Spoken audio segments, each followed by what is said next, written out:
विठाल विठाल विठाल विठाल विठाल विठाल विठाल विठाल विठाल विठाल हो. तर बाळको, आज आपण संत तुकाराम महाराजांचा एक अतिशय सुंदर अभंग समजून घेऊया.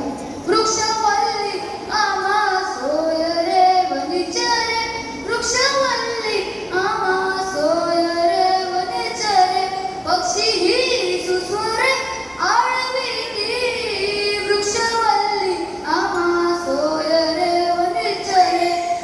बाळांनो, संत तुकाराम महाराज काय म्हणतात? माझे नातेवाईक कोण? ते म्हणतात, माझे सोयरे फक्त माणसं नाही, त्या धरती रुपयाचे प्रत्येक झाड माझं आहे, प्रत्येक वेल माझी आहे, त्या जंगलात जाणारा प्रत्येक प्राणी माझा आहे, आणि आकाशात उडणारा प्रत्येक पक्षी माझा आहे. पण आपण काय विचार करतो? सोयरे म्हणजे काका, मामा, भाऊ, बहीण. पण संतांची दृष्टी किती मोठी, या आपल्या निसर्गालाच आपलं कुटुंब समजतं. बाळांनो, हे आपल्या निसर्गालाच आपलं कुटुंब समजतं. बाळांनो, झाड कधी म्हणतं का मी तुला सावली देणार नाही? नाही ना. ते अखंड उन्हात उभं राहून आपल्याला थंड सावली देतं, फळं देतं, फुलं देतं, प्राणवायू देतं, आणि एवढं सगळं देऊनही मोबदला मागत नाही.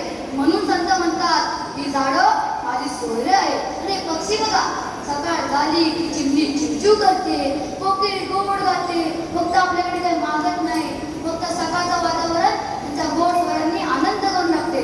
आणि म्हणून संत तुकाराम महाराज म्हणतात, पक्षी ही सुस्वरे आळविती, वृक्षवल्ली आम्हा सोय रे वनिचरे, वृक्षवल्ली आम्हा सोय रे वनिचरे. पण आज आपण काय करतोय माऊली?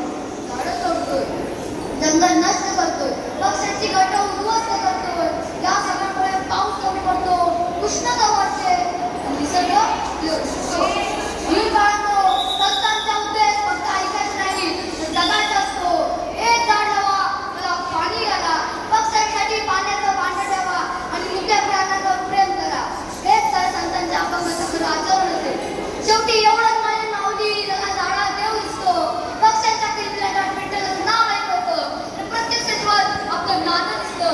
त्यालाच संतांचा अर्थ समजतो. संत तुकाराम महाराज म्हणतात, हा निसर्ग आपलं कुटुंब आहे.